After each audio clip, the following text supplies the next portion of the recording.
Assalamualaikum warahmatullahi wabarakatuh.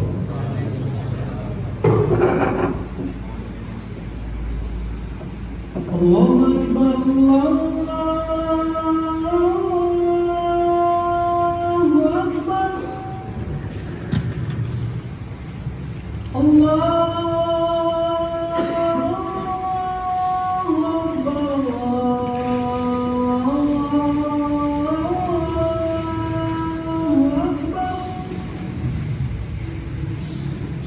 Asyhadu an la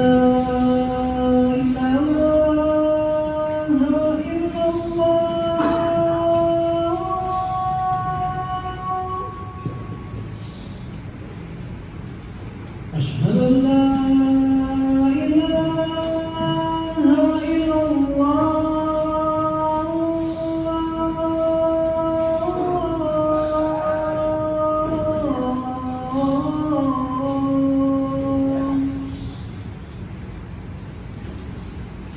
أشهد أن محمدا رسول الله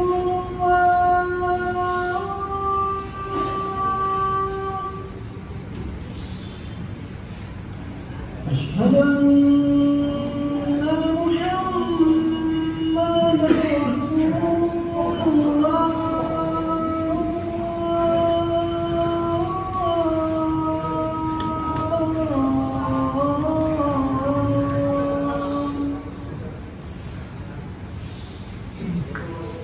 حي على الصلاة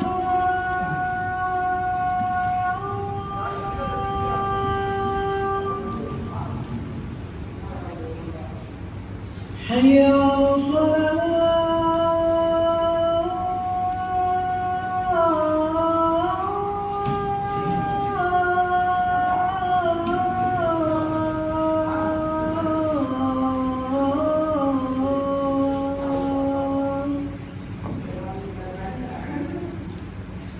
حي على الفلاح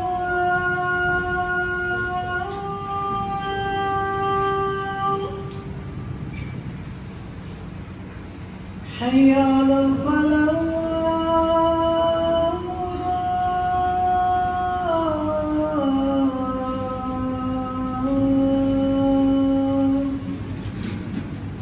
الله أكبر الله أكبر لا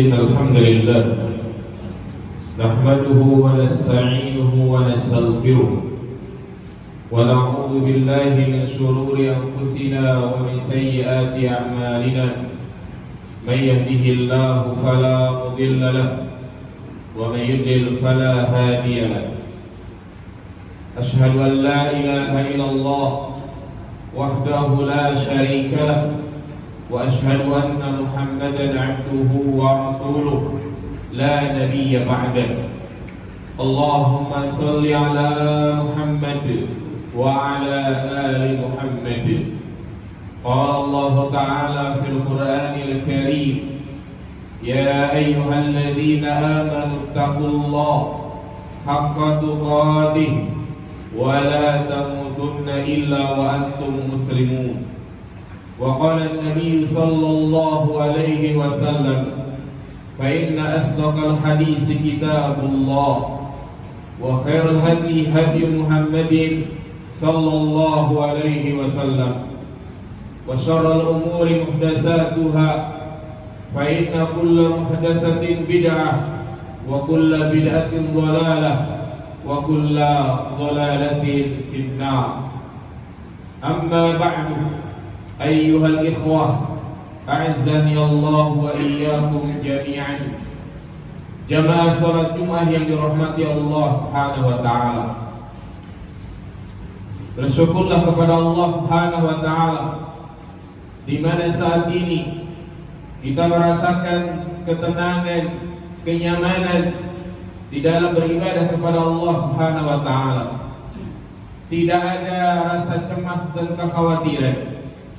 Bersyukurlah kepada Allah Subhanahu wa taala di mana nanti kita pulang masih bisa mendapati sanak keluarga kita, masih bisa bersendak gurau, bercanda kepada anak-anak kita, dan mendapati rumah-rumah kita masih kokoh.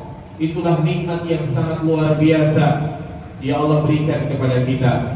Rasulullah sallallahu alaihi wasallam bersabda, "Man asbaha minkum aminan fi sirbi, mu'afan fi jasadi, indahu qutu yaumihi, faka'annama hizat lahu dunya."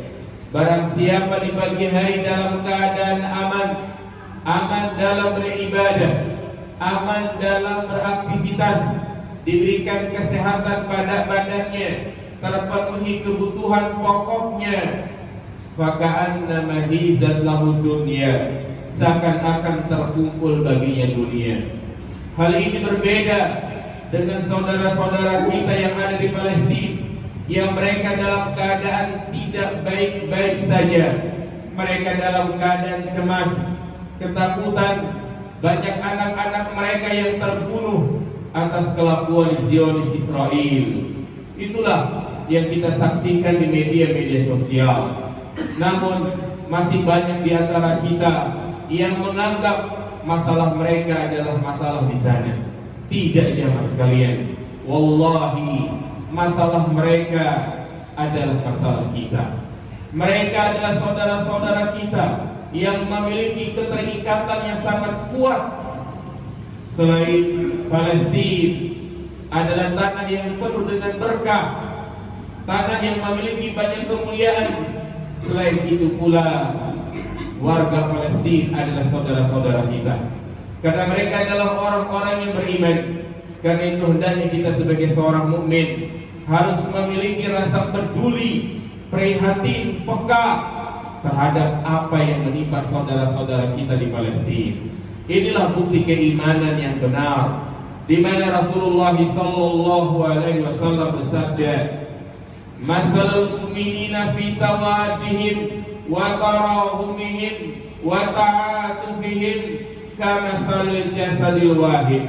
Perumpamaan seorang mukmin dengan mukmin lainnya di dalam saling mencintai, saling menyayangi, seperti satu tubuh, di mana apabila ada salah satu dari anggota tubuh kita yang sakit, maka seluruh tubuh pun merasakan sakit. Itulah seorang mukmin, di mana kita merasa sedih tatkala ada saudara-saudara kita yang mendapati kesulitan. Jamaah salat Jumat yang dirahmati Allah Subhanahu wa taala.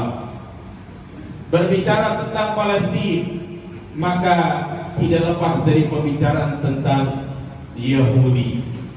Siapakah Yahudi, jamaah sekalian? Orang-orang Yahudi adalah musuh Islam. Nah, mereka adalah musuh Islam. Allah Subhanahu wa taala menegaskan di dalam Al-Qur'an, "La tajidanna ashaddan nasi adawatan lilladzina amanu al-yahuda walladzina asyraku." Sungguh benar-benar engkau akan mendapati orang yang paling keras permusuhannya kepada orang-orang yang beriman adalah orang-orang Yahudi dan orang-orang yang musyrik. Ini kata Allah Subhanahu wa taala. Allah mulai ayat ini dengan huruf taukid, la tajidanna, sungguh benar-benar. Artinya permusuhan mereka sangat nyata. Mereka terus memusuhi orang-orang yang beriman dari zaman dahulu sampai zaman sekarang, bahkan terus berlanjut sampai terjadinya hari kiamat. Telah banyak usaha-usaha yang mereka lakukan untuk membunuh Nabi kita Muhammad sallallahu alaihi wasallam dan juga memerangi orang-orang yang beriman. Jangankan umat Islam mereka bunuh, mereka juga sangat berani membunuh para utusan Allah Subhanahu wa taala. Di antara sifat buruk yang ada pada mereka, di mana mereka sering membunuh para nabi dan rasul, wa qatlihimul anbiya. Karena dakwah para nabi dan rasul yang dianggap tidak sesuai dengan apa yang mereka inginkan, mereka pun selalu membunuhnya. Di antaranya yang mereka anggap telah membunuh, yaitu membunuh Nabi Isa. Dianggap Nabi Isa tidak bisa mengerjakan apa yang mereka inginkan. Tetapi Allah Subhanahu wa taala membantah mereka. Nabi Isa tidaklah dibunuh, tetapi Allah mengangkatnya ke langit. Banyak bukti-bukti di mana orang-orang Yahudi sangat memusuhi kaum muslimin, khususnya mereka terus berupaya untuk membunuh Nabi kita Muhammad sallallahu alaihi wasallam. Di antara mereka ada yang mensihir Nabi sallallahu alaihi wasallam. Aisyah radhiyallahu taala anha mengatakan, sahara Rasulullah sallallahu alaihi wasallam Yahudiyyun min Yahudi Bani Zuraik yuqalu lahu Labid bin Ahsam. Nabi sallallahu alaihi wasallam pernah disihir oleh seorang Yahudi dari Bani Zuraik yang bernama Labid bin Ahsam, sehingga Nabi sallallahu alaihi wasallam merasakan kegelisahan.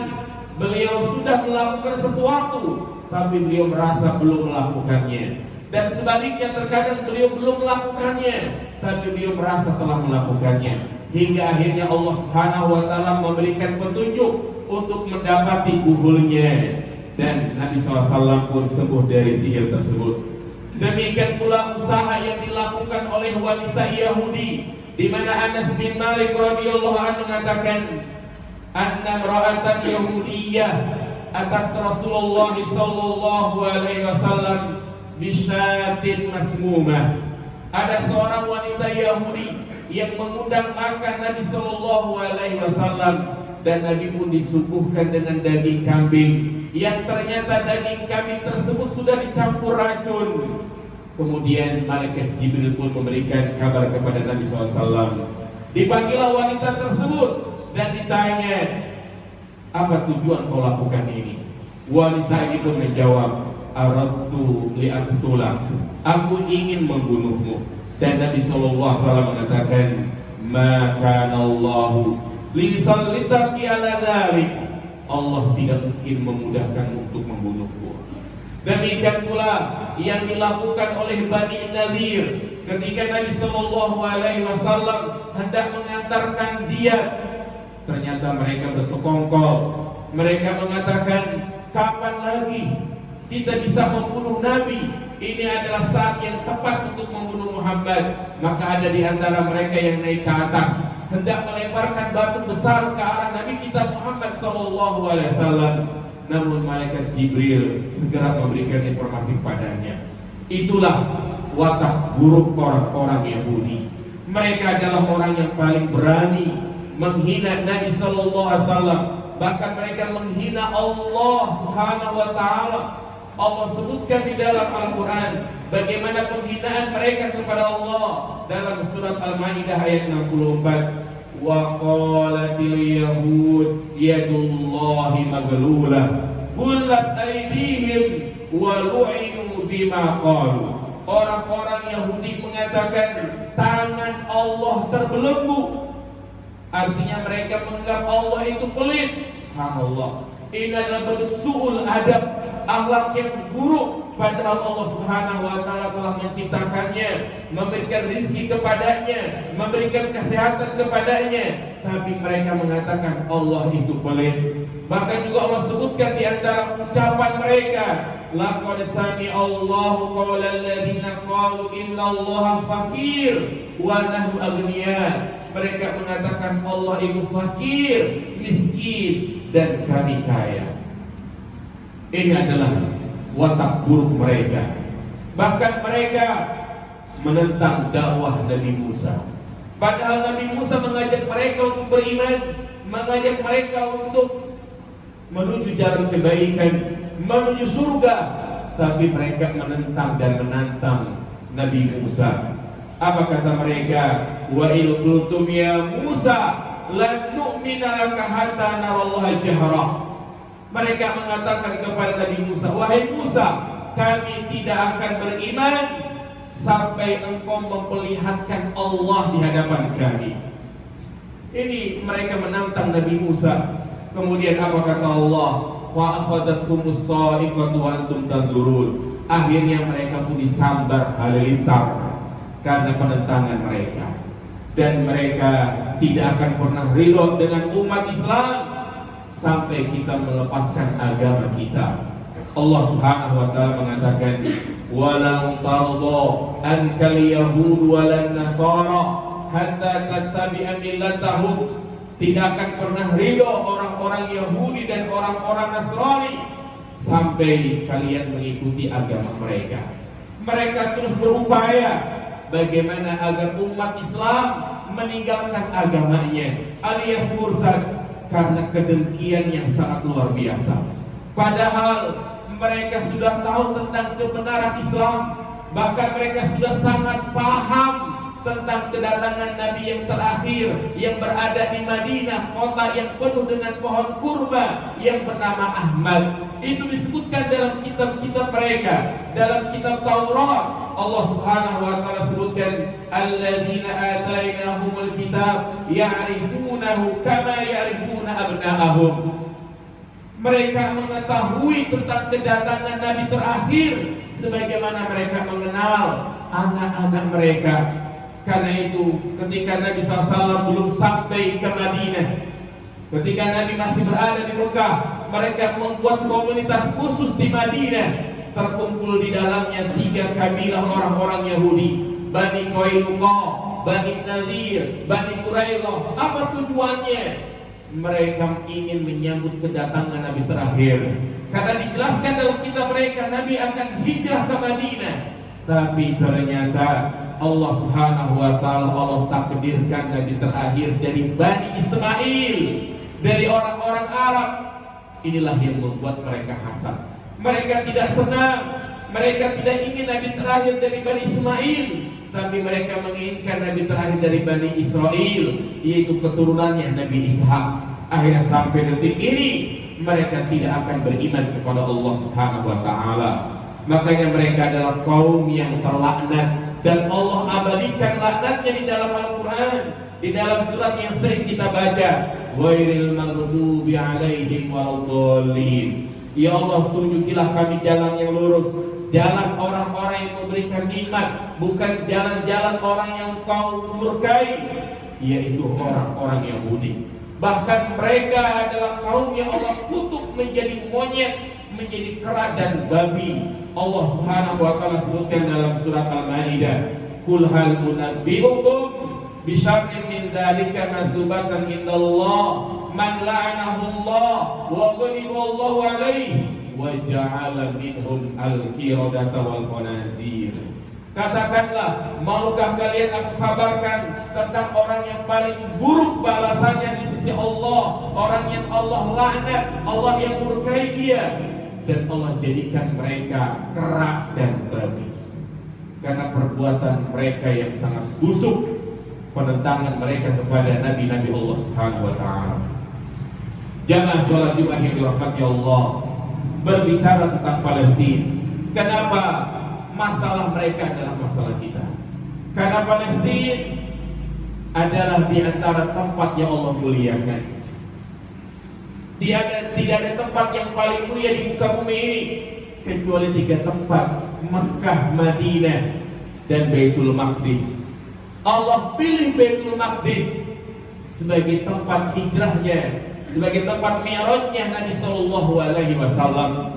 Mukjizat yang sangat luar biasa, di mana Nabi kita Muhammad Sallallahu Alaihi Wasallam melakukan perjalanan di malam hari dari Mekah ke Baitul Maqdis, kemudian lanjut mi'raj, naik ke atas langit dan bertemu dengan Allah Subhanahu wa taala. Dan Allah abadikan peristiwa ini di dalam Al-Qur'an.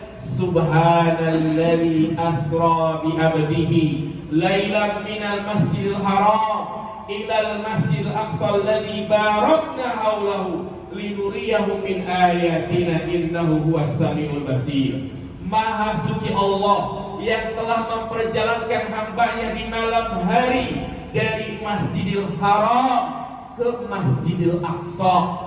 Tidak hanya itu, Allah katakan alladzi barakna haulahu, yang kami berkahi daerah-daerah sekitarnya. Maka Palestina ada tempat yang diberkahi.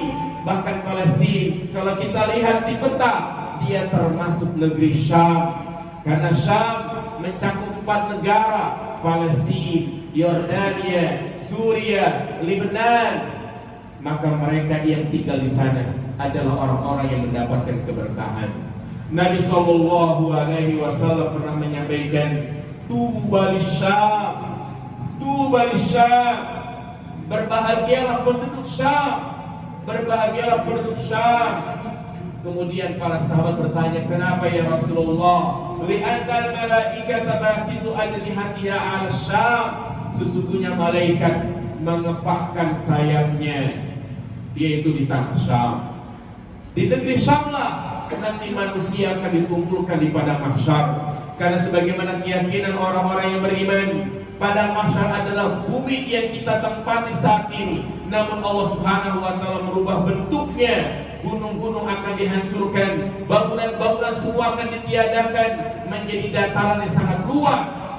Wa idal ardu muddat, apabila bumi itu dihamparkan dan manusia akan dikumpulkan di Syam. Di sanalah terdapat masjid yang sangat mulia, yaitu Masjidil Aqsa, masjid yang pertama kali dibangun di muka bumi ini setelah Masjidil Haram. Sahabat Abu Dzar radhiyallahu anhu pernah bertanya kepada Nabi sallallahu alaihi wasallam, "Ya Rasulullah, ayyu masjidin buniyal awal?" Wahai Rasulullah, masjid apa yang pertama kali dibangun? Nabi menjawab, Al-Masjidil Haram, kemudian Masjidil Aqsa. Di sanalah pertama kali kiblatnya kaum muslimin. Yakni kaum muslimin sebelum disyariatkan menghadap ke arah Masjidil Haram selama 6 bulan atau selama 16 bulan atau 17 bulan mereka menghadap ke Baitul Maqdis. Dan subhanallah, kita sholat di Masjidil Aqsa memiliki keutamaan yang sangat luar biasa. Nabi Sulaiman adalah nabi yang membangun masjid tersebut, mengatakan alla ya'tiyahu ahadun la yanhazu illa shalah fihi ayyukhrijahu min khati'atihi qayyumin waladatu ummu. Tidaklah seorang mengerjakan sholat di Masjidil Aqsa melainkan dosa-dosanya itu diampuni seperti bayi yang baru dilahirkan oleh ibunya. Subhanallah, keutamaan yang sangat luar biasa.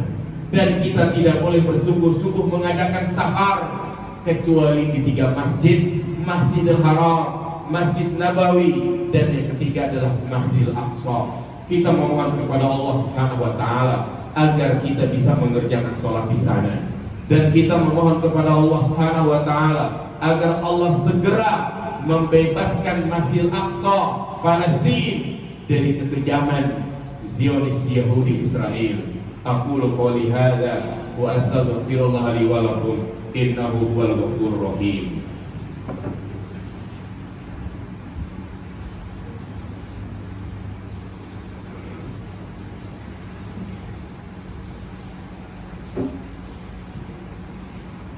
Alhamdulillah, wassalatu wassalamu ala rasulillah wa ala alihi wa sahbihi wa mawallah. Ashhadu an la ilaha illallah wahdahu la syarika lah, wa ashhadu anna Muhammadan abduhu wa rasuluh la nabiyya ba'dah. Allahumma shalli ala Muhammad wa ala ali Muhammad. Ayyuhal ikhwah, a'azzani Allah wa iyyakum jami'an. Di hari yang penuh dengan keberkahan ini, marilah kita berdoa kepada Allah Subhanahu wa taala untuk keselamatan saudara-saudara kita yang ada di Palestina. Karena mereka adalah saudara kita. Kita memiliki ikatan iman. Jangan sampai kita tidak memiliki rasa peduli terhadap mereka. Bantulah mereka semampu kita, dan minimalnya adalah mendoakan mereka agar mereka diberikan kesabaran. Allah ganti harta benda mereka dengan yang lebih baik. Allah Subhanahu wa taala jadikan mereka yang gugur di sana mendapatkan pahala orang yang mati syahid. Allahumma izzil Islam wal muslimin. Allahumma izzil Islam wal muslimin. اللهم انصر إخواننا المسلمين والمجاهدين في فلسطين اللهم ثبت إيمانهم وأنزل السكينة على قلوبهم ووحد صفوفهم اللهم أهلك الكفرة والمشركين اللهم دمر اليهود والإسرائيل وشتت شملهم وفرج جمعهم اللهم فرج فرج المكروبين ونفس عسرة المعسرين وقدين عن المدينين اللهم عليك باليهود الظالمين اللهم عليك بالنصارى هاكدين اللهم آمن أوطاننا وأصلح أئمتنا واجعلهم محكمين بكتابك وسنة نبيك محمد صلى الله عليه وسلم ربنا ظلمنا أنفسنا وإن لم تغفر لنا وترحمنا لنكونن من الخاسرين ربنا آتنا في الدنيا حسنة وفي الآخرة حسنة وقنا عذاب النار آخر دعوانا أن الحمد لله رب العالمين أقم الصلاة